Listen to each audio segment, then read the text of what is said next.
Let's take a look at this game changer list and go over it.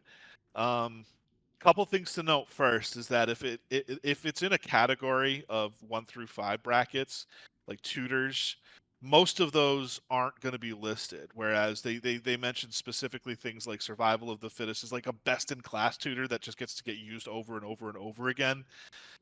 Then that should be listed. So we're going to go over now each of these game changers and kind of just in case you're wondering why um, it's a game changer, then we can kind of explain it. We're going to be brief because a lot of these are pretty self-explanatory, quite frankly. But we're also going to go over a couple of cards that we think should be added to the game changer list, or at least discussed about in terms of whether they should be added. So let's start with the absolute classic Commander Stacks piece. This is in white, and we're going to be going with Dranith Magistrate.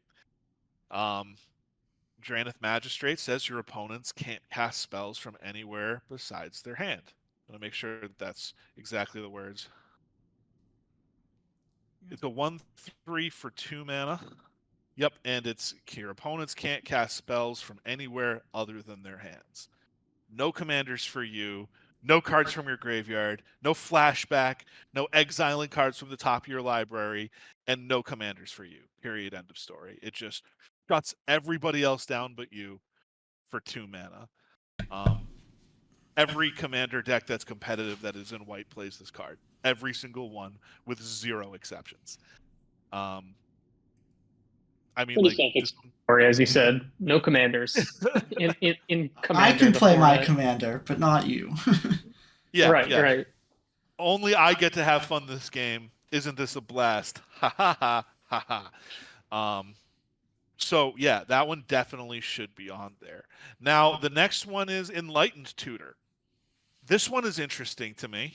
It 1 white mana instant. Search your library for an artifact or enchantment card. Set it aside. Shuffle your library and put it on top.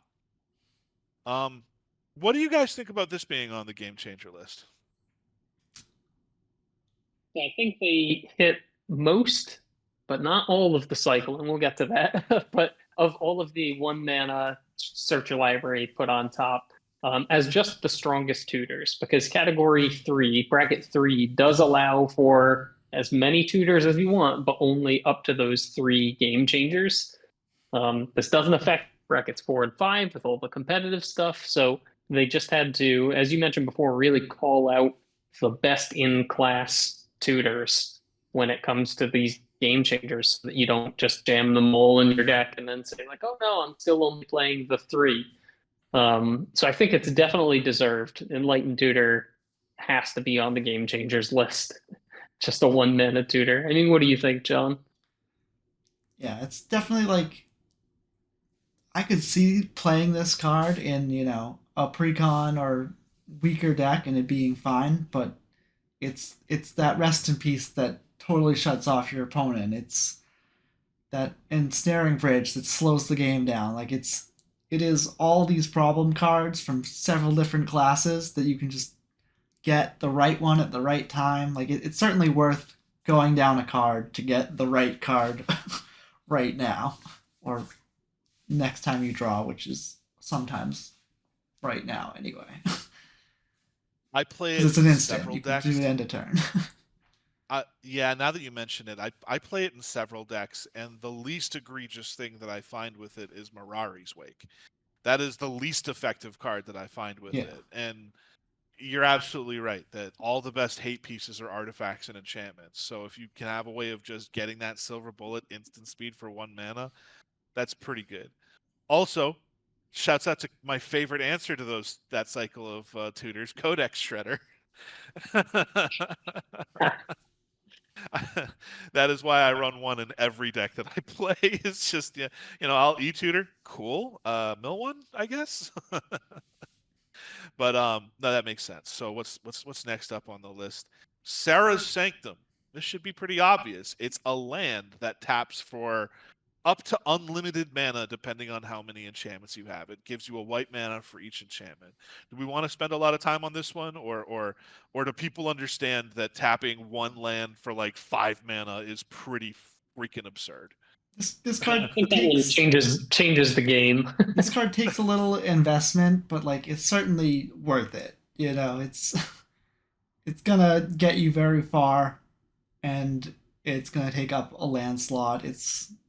There's another card on this list that we'll get to that is way easier to break, way better, but yep. Being in that card's shadow is not a fault of Server Sanctum. It is still a busted card. Rest in peace, Tolarian Academy. Yeah. I remember that being illegal. I remember I was playing. Well, it wasn't standard. It was like type 1 or type 2 back then. That was a lot of fun. But yeah, I mean it's just busted. Speaking of getting way too much mana out of nothing, Smothering Tithe is also pretty freaking busted. Now, this is a noob trap card. A lot of new players won't understand why Smothering Tithe is just so good. In a 4-player game, in a 1-player game, it slows your opponent down and it is okay. Getting 1 treasure, maybe 4 if they brainstorm or something, isn't that big of a deal. But when you're talking about at least 3 treasures a turn cycle, it becomes really absurd. And the worst case scenario for you as the Smothering Tithe user is suddenly your opponents are down at least 2 mana every time they enter into a turn cycle. And yeah, so that's definitely a game changer, I would say. I've never seen a Smothering Tithe. The odds of you winning the game if you resolve and then a whole turn cycle goes with the Smothering Tithe still being out go up dramatically, in my opinion. What are you guys' thoughts on this? Like this type of non-prohibitive stacks piece. Smothering what Tithe do you is like 2 Stone Rains per opponent. That is also an Omniscience split card, and it sometimes goes between one or the other, and sometimes it's both.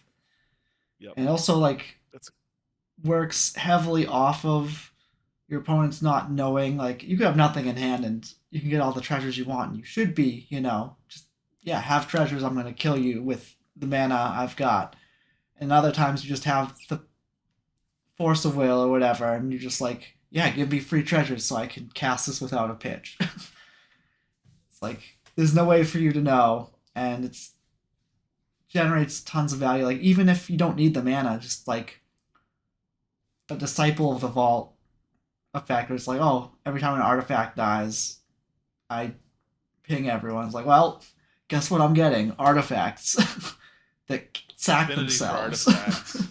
Affinity or the constructs that get +1/+1 for each artifact in play, or there's just a lot of uses for having free artifact tokens every turn. Yeah, I feel like most of the cards that say whenever an opponent X, just like outright should be on the game changers list, just because when you're playing a 4-player game, and the wording on most of these cards is not meant to be fair in any way. They are built for Commander and they are oppressive in that format. So I mean, Smothering Tithe doesn't even say whenever they draw a card other than the first that they draw in their draw step. It's just like every single go around the table, you get a swath of treasures, or like John mentioned, you double Stone Rain them. The card's just so good. Or they tap their Gyre Reach Sanitarium, and all of a sudden you're on the hook for 2 more mana. Yep. It's very well-deserved spot on the game changers list. And then there's one that I'm going to Google right now. Trouble in Pairs. Which one's that? I thought it said Trouble in Pairs. We were talking about. This is the art card. Yeah, this is Troubles in Pairs. Yeah, if an opponent would be given an extra turn. Yeah, sorry, go ahead. After you, Andy. I was just going to say, yeah, it stops an opponent's from taking. It stops any player from taking extra turns. And then it says whenever an opponent draws their second card, casts their second spell, attacks you with 2 or more creatures, you draw a card. And that, I believe, triggers for each of those events independently. So it draws a ton of cards, stops your opponents from really doing anything without giving you a huge advantage. And again, that works for every opponent. It's not a curse that you put on one player. So in a format like Commander, where there's so many people that are suddenly put under this oppressive effect, it definitely changes the game. It's super, super strong. And It's like very Tim good. said with the And noob for the snipe. record, it's not the turn thing, by the way, is asymmetrical. It's not whenever a player, it's whenever an opponent would begin an extra turn. That player skips Nest. the turn.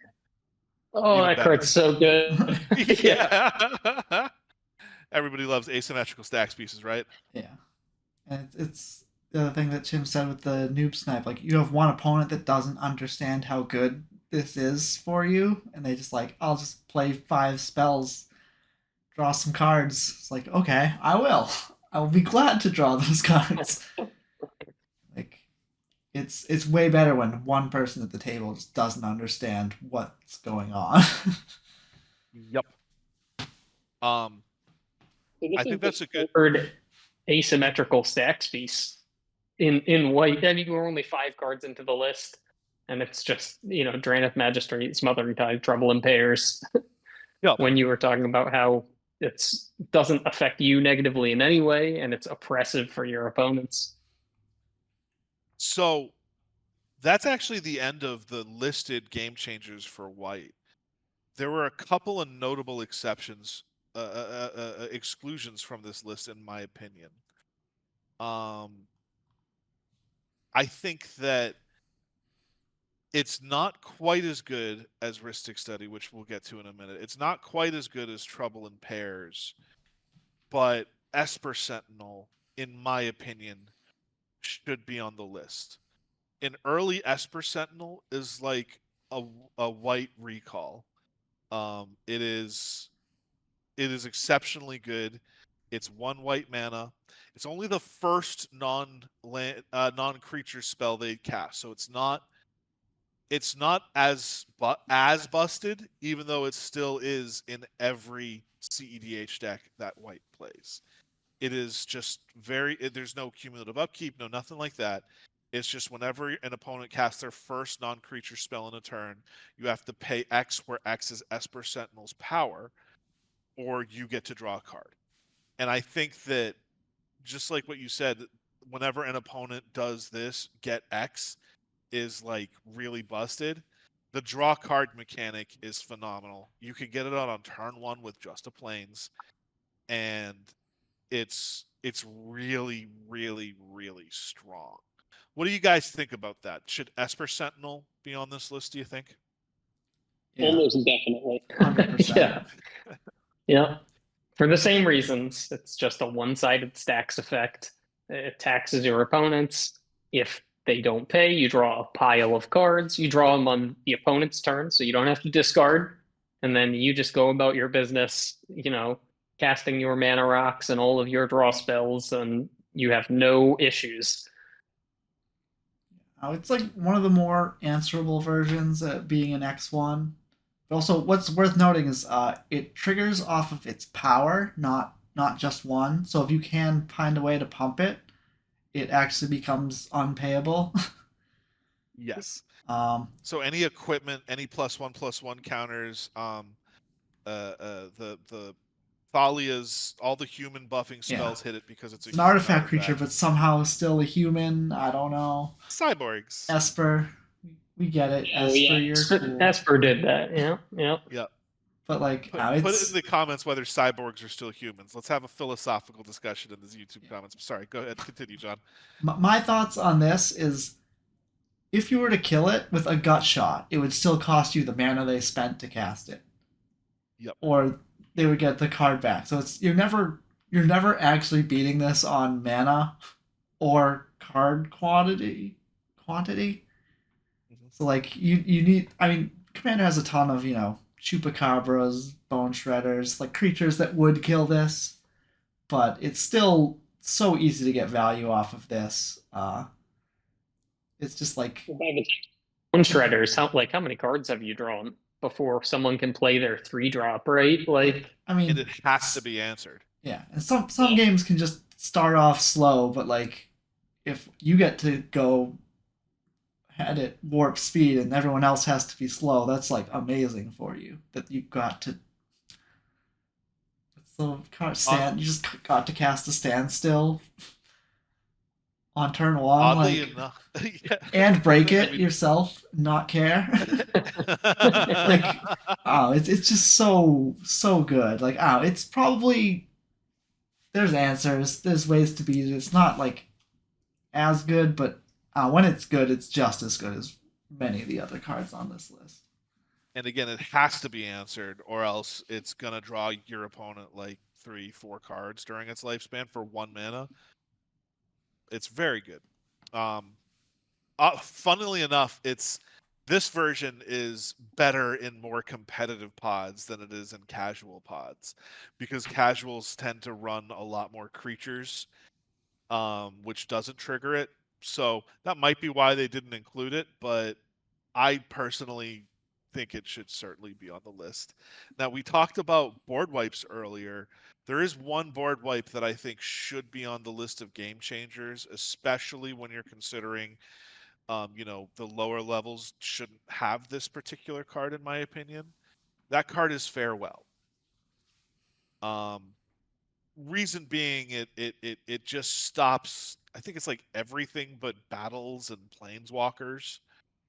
Yeah. It exiles everything: Enchantment, creatures, artifacts, artifact, enchantments, creature, and graveyards, graveyard.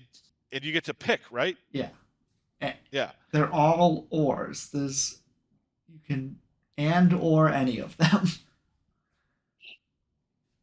So this one is it's oddly enough not seen in many CEDH decks where the converted mana cost tends to be a lot lower, where people will run like Toxic Deluge or something instead. But in tier 4, pretty much every white deck has it. Mine certainly does. And it just, the ability to pick and choose what hurts your opponents the most and basically get the most value out of it than any other board wipe in the game is really why. Plus, it exiles, which doesn't allow for anything outside of like casting a Wish, and nobody plays freaking Wish because there's no sideboards. There's no way of recovering from that. It's just over. What do you think about that, Andy? I'm curious. Yeah, so I mean, we mentioned how rats probably don't belong in tier 1, and you're allowed as many game changers as you want in tier 4 and 5. So it's really just a discussion about whether or not it should be allowed in tier 2 or 3. As you mentioned, I mean, it's an absurdly strong card, especially in a format like Commander, especially in lower power Commander, where people are taking their time deploying. I think it was John had just mentioned, there's more creatures in the lower powered formats, which are more expensive, and you're building up a board presence and you're casting your 2 and 3 mana rocks, and then your opponent just says, like, farewell, you eat everything except my stuff. I'll leave my enchantment and I'll eat all of your mana rocks, or vice versa. If you've got the mana rock, like, I'll leave all my ramp, I'll eat all of your stuff. It's effective graveyard bait, and there are some decks that are built to really take advantage of the graveyard, especially a bunch of precons. And that aspect of it can also be brutal. So I think, as you mentioned, it being probably the strongest board wipe means that I think that it belongs on here, as it is such a powerful card. What do you think, John? I'm probably going to be a voice of dissent on this one. I will mention that I have not encountered this card in Commander, though it is very suffocating in any other format that I've played, because I'm always like the all artifact deck that just gets completely wrecked by it. And the fact that it's like main deckable graveyard hate is absurd. So I do know how strong this card is, but for me it kind of goes back to that whole, like, you do need answers to indestructible things. You do need recourse for that, and you should be playing around board wipes. Though, like, this is not one that's easy to play around, because usually you're like, oh, I can play my enchantment so I don't overextend into the creature wrath. And then they're like, well, that goes too. The only way you can play around this is to hold your cards in your hand, which is kind of a miserable feeling. So like maybe it belong like maybe I'll play against it once and want to vomit and be like, okay, yeah, this goes. But like for the most part, Yeah, I I mean, even for the most part, I'm just as you thinking described, it's just part of the game. I think is sweepers exist, good That's ones fair. should exist, but I don't know. Call me I uninformed. think of all the ones that I have, and I have two more for white after this, and I'd love to hear comments, and if you guys have any more that you'd like to add, like please, like that'd be awesome. But I think that of all of the ones that I'm suggesting adding to the list, this is the one that I feel the least strongly about. For all the reasons you just mentioned. All I know is that like it tends to be incredibly one-sided, especially in lower power level games. And it doesn't allow for any type of comeback. You dumped everything, and you're like, cool. My creatures could get wrath, but then I have these artifacts that'll replenish, or I have this enchantment that's gonna, I don't know, get me more mana or allow something to happen, and then suddenly everything goes away, and you can't even Eternal Witness it out of your graveyard afterwards. It's like it's brutal, but you do raise a valid point. I want to hear YouTube comments. Talk to me. Should Farewell be included in the game changer list? Is that something? Am I bugging, or am I just traumatized by playing enchantment decks and just being like, "But all your creatures are here. I guess I'm just dead now. Fuck." But or do I make a good point with that one?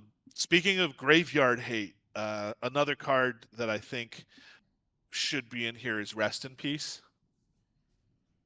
because it's not always the craziest, right? If the opponent's decks don't play Graveyard Incursion, Recursion, or anything like that, then it's just a dead card.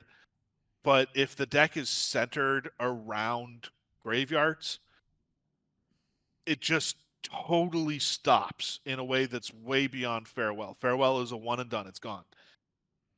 Rest in Peace just exiles it when it comes into play and stops everything from going into the graveyard. It gets exiled from there. It just completely shuts down entire archetypes of decks. And when you're playing, and speaking as a dredge player, I'm traumatized by this particular card. It's like you want to see Nick pick up his cards and go to the next game, resolve a Rest in Peace. All right, good game. Let me board in my Ray of Revelations, I guess. And that is why I think that card should be included in Game Changers. It literally changes the game and says graveyards don't exist anymore. Screw your Muldrow the deck. Screw your zombie recursions, and I hope you weren't relying on that undying mechanic. Like it's just over, right? What do you guys think about that? Am I bugging, or is that a reasonable inclusion on the Game Changer list? so this one I actually disagree with. I think that Rest in Peace, because of the natural power level or lack thereof of the card, and how it's kind of balanced, I think that if you put it in your deck, it's going to be weak enough of the time, that it's not going to be oppressive. It's not one-sided. It doesn't draw you a card when it comes in. Obviously, when you build your deck, you know that you're going to be the one that has a Rest in Peace, but because it's Commander, it's not something that's going to come up so often that you're not going to put dies triggers in your deck because you might have a Rest in Peace at some point. So I can see how it does shut down some of those decks. Even as we discussed, some precons are built to take advantage of the graveyard. I think that the card is just symmetrical enough, weak enough that having that kind of effect, I think, is fine not to be on the list. But what do you think, John? Oh, it's this one's tough for me. I think I would err on don't put it on the list because I think like if your deck is relying on the graveyard, you're sort of opening yourself up to this kind of blowout. Like it's tough to Yeah. put a power level on this card because it's like best in class against graveyard. So like if your deck cares about it, it's the biggest kick in the pants ever. So it's like it's kind of deserving in that way, but like you could also you know, build your deck to not just fold to it. It's maybe fold to it's the wrong word, but like Oh no, that's the right word. As a dredge player, that is correct. there's tons of commanders that like completely turn into vanilla creatures when this card's in play. The experience counter guy that's like really good. Carador Ghost Chieftain or whatever his name is kind of becomes uncastable and then does nothing when he's in play. So it's like there's tons of my Teneb, my beloved. Like this card probably would beat me more than most cards that you could recommend for this list, and I still think it's just like it's niche enough. It's only good when you're trying to abuse the graveyard. Like, it's for me. I think it's part of the game that like, hey, some cards do this. It kind of stinks that this card is so good at all the aspects of like, even if you kill it, you still lost access to whatever you were doing before, and dies triggers don't happen. So like, even if you weren't using the graveyard, you could have just been using creatures that make value when they die, and it's still like really good against that. It makes Solemn Simulacrum even more sad. Yeah. But I do actually, John. I like your old school mentality though of, you signed up to abuse the graveyard and you're going to get what you deserve when they play a Rest in Peace. and you signed up. Yeah. And just at me next time. And as Andy did mention, like you do have to build your deck around Rest in Peace to some degree. Like you can still put Solemn in your Rest in Peace deck, and it's fine that you lose that dies trigger because you hosed your opponent. But you're not putting Rest in Peace in your deck with like reassembling skeletons and other, stuff that really, really doesn't have text if you don't have a graveyard. You have to take some amount of deck building cost. So it's sort of the Enlightened Tutor thing where it's like Enlightened Tutor spices this up so much where it's like I get it when I want it and I don't get it when I don't need it. So right. It's that's fair. I think it fits into a category of cards that I'm going to talk like that are the next few that I have. I'm just going to list them all at once, but where it just totally changes the way the game is played in a way that can prevent whole decks from ever being able to resolve. Right. So it's one it thing. It is a game changer. It does. It literally hold your does head that. under the water. It's one thing if they just have a relic of Progenitus and they just want to give you one swift kick to the Progenitals, and like that is play aroundable, whereas this is like, to put it in my works IT term, a complete work stoppage until the issue is totally resolved. And chances are, I mean, green has a lot of graveyard stuff, so it'll be able to deal with it. But if you're just in black, like, go find that Feed the Swarm or the O-Ring. Like, good luck. Godspeed. You're probably fucking dead now. And so that's why I personally think it should be in there. So I think, again, that runs into the whole category that they need for preventative stacks. And just for the sake of time, in that same category, I personally include Linvala. I personally include Stony Silence for white cards. And I'm sure there's a million others out there, but like, they just totally shut down permanently until they themselves are dealt with entire aspects of the game. It's not like a one-time use. You're not just countering an activated ability with Linvala. You are stopping creature abilities from happening, period, end of story. You're not just like for one turn delaying or detaining with Stony Silence, right? Which is just, it gets rid of artifact activated abilities. You're stopping all of them. And if somebody's playing an Artificer deck, that's GG right there. Like, good game. Like, let's just move on to the next one. And I think that like the spirit of the bracket system, especially 1, 2, and to a lesser extent 3, that those cards are really bad for more casual formats because it just nobody. The whole point of playing Magic is drawing cards and playing spells and using abilities, and that stops a version of that every time. What do you guys think about those, like those specific cards, and then the preventative stacks in general? Like, do Would you the think that five that's mana worthy of being included? would the 5 mana Elish Norn be on that list? I would definitely include the 5 mana Elish Norn on that list. There is never. I play it in my Galadriel deck, and there has never been a time where it's been like not insanely impactful in very competitive games. It stops whole fucking decks. Yeah.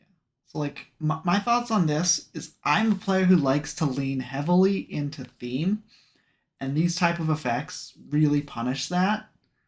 So like my Teneb deck really struggles to kill the 5 mana Elish Norn because all my creatures have comes into play abilities that I'm relying on to deal with creatures or enchantments or art, whatever. So when there's a creature that stops that from happening, like I don't have a ton of like I don't think I even have swords to plowshares in my Teneb deck because it's like it's not on theme. It's like it's a good card that you should play because it just answers things that you need to answer, but it's not like it doesn't combo with Teneb. So I don't like to waste a slot. But obviously you should have some deck building restraint and waste a slot to answer these things. You should have a non-enchantment answer to things that stop enchantments or non-artifact answer to things that stop artifacts. But there's not always a card for that. So we found John's bracket 1 deck, and it's Teneb. His exhibition deck. I'm just saying, no swords because it's not on theme. Like, we figured it out. I might have swords. I vaguely remember swords. No, not swords. What's the other path? I remember pathing an Elish Norn. I was like, I have a path in this deck. How?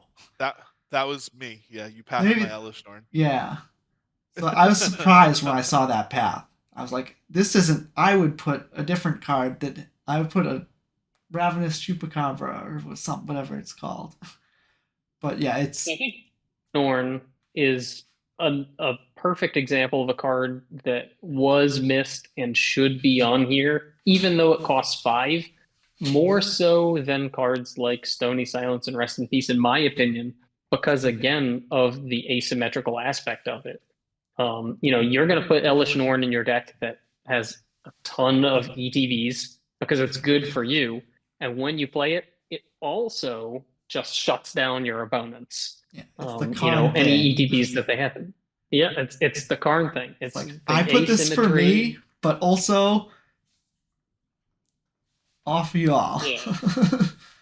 and that works in 2 sides. You can play a card not caring about the fact that it hoses your opponent because it's so good for you, or you can play a card that just hoses your opponents, and then when it's good for you, it's even better. And both of those things, I think, do make Elish Norn a card that should be on here for the same reasons that, again, the ones that they actually chose as the white game changers. Each of the permanents are just one-sided, oppressive stacks effects that stop your opponent from doing what they want to do. And Elish Norn is just exactly that kind of card. So I think that that's kind of an exclusion that really stands out. My thinking behind the asymmetrical stacks pieces is, first of all, like the worst of my decks are bracket 3. I'll be honest with you. I have like a Pantlaza deck that's just slightly better dinosaurs, and that's my bracket 3. Most of my decks are bracket 4 or bracket 5. So for me personally, I don't mind someone just shutting me out of the game because that's what I'm trying to do to you, right? Like we're playing rocket tag at that point. But when you start thinking about like when the game changers are prohibited, that's for the casuals, right? That's for the 1 and the 2. Those formats are not meant to win. Those formats are meant to have fun, and you could win, which is also fun. That's why I think that the prohibitive stacks, even if they're not asymmetrical, and you raise a valid point about that, should be included on the list because they just stop whole decks from working. Like, why would you run, like, somebody plays a Lord of the Undead and they're trying to fetch a Gravedigger back to their hand so that they can get a Carrion Feeder or a Maggot Carrier or whatever back? Why would that be met with, is it proportionate to go, I'm exiling all graveyards forever and then taking away all the activated abilities of creatures forever? Enjoy your fucking 2/2 with the static +1/+1 to all your zombies. That's where I'm coming from. Because again, like, once you get into the competitive side of things, like, it doesn't matter. Game changers are just allowed. So should this be included for casual decks? In my opinion, is anything that permanently shuts it down? No. Which is why I'm not, when the artifacts come around, I'm not going to say like Tom Rod's Crypt should be a game changer, or Relic of Progenitus, or whatever the weird claw thing is that they have for similar stuff. That's why I'm saying Faith's Fetters shouldn't be on there, which should be pretty obvious. But that shuts down activated abilities of whatever it touches, right? Even the card that makes your commander a 0/1 indestructible pest. That's very good, but it's not a game changer because you can still kind of get around that. It's like one time, and once it's gone, chances are it's gone. And it doesn't prevent you from, like, ever playing your commander again like Dranith does, And so that's just where I'm coming from. If you disagree with me, you are dead to me, but no pressure. And but that's just where I'm at. It's like the less competitive formats are where the game changers are really meant for, anyways. That's my idea for it. Thinking is just that if the effect is symmetrical, then in general you're not going to put it into your deck unless it's a generically powerful card. So I think that, like, a lot of low-powered commander decks, I don't think they're just, slamming a Stony Silence into their white commander deck just because it's white. Because it shuts off all of their mana rocks too, If the card just read like 1 and a white, your opponents can't activate artifacts, then it would be different, because then every single white deck across every power level would just jam that card in as fast as possible. When you play it, it kills all of your mana rocks the same as your opponent's. And sometimes your opponent is playing a deck that's not just mana rocks and it's 99 artifacts, and then you really get them. But, by and large, you're not just like slamming Rest in Peace and Stony Silence into your deck without some prior knowledge of, like, in your play group. If you know someone's playing a graveyard deck and you really want to hose them and you put a Stony Silence in your deck, honestly, I would say you're probably not a good fit for that play group if that's the kind of attitude you take when your opponent shows up with their Lord of the Undead deck. But that's just my stance, is that you're not just generically saying like, oh, I'm a white commander deck, I'll slam Rest in Peace in here or Stony Silence or something like that. But most white decks, I would think, should probably put Demolition Horn in your deck. You should probably have a Smothering Tide. You should probably have a Trans Magistrate, unless there's something stopping you, which in this case would be the brackets and the game changers restriction. Linvala is actually an interesting one. I haven't really thought about that, because it is a creature, so it's relatively easy to interact with, but it does shut down all activated abilities. Is that symmetrical? Even I think if it is, I think it's asymmetrical because you used to Malira for it. Like the pod decks used to have one. Yeah, it's of your opponents. And like that's I would good argue because that it should be in there. It is a must-answer card. It stops mana abilities too. Like mana dorks can't tap through it, which is I do remember that. When it's good. So that's when I personally am more on board with being on the list, because again, it's one-sided. It only shuts out your opponent. I mean, white doesn't have too many activated abilities, but in a multicolor deck, you know, you can still rank it out with your elves. Your opponent then gets sent back to the Stone Age. So I think we understand each other, and we can continue this argument once we talk about Collector Roof and get to green.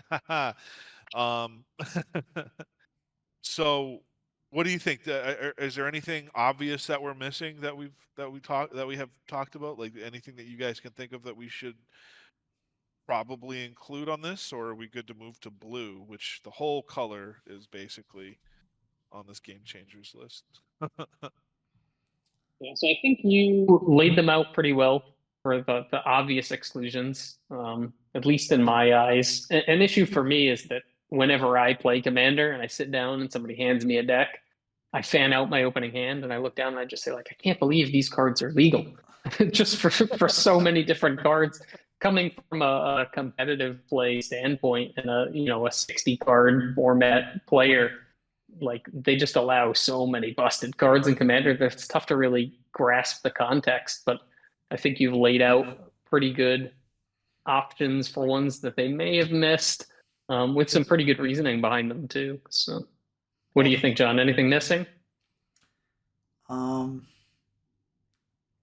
that springs to mind, but I could very easily overlook cards because I don't often encounter cards. I do feel the way you feel, is like, how is that card okay? Like any card that's doing well in a Commander game is like totally blowing the roof off it. But it's sort of, leave us a comment in chat too. Yeah. Tell us, you guys. Tell us in the comment. It's not really chat if it's not live. But you know what he comment means. In I am, yep, and roast me as well, please. But leave us a comment. What are your cards that should be on this list that aren't? White cards only, I guess. We have other videos for the other colors, so go to those videos and tell us there. Speaking of which, I think that's a good transition to go to the most infamous of Magic the Gathering colors, blue. If you want to see us review the game changers in general and the bracket system, click here. If you want to see another video on a different color, click here. Now both my hands are up.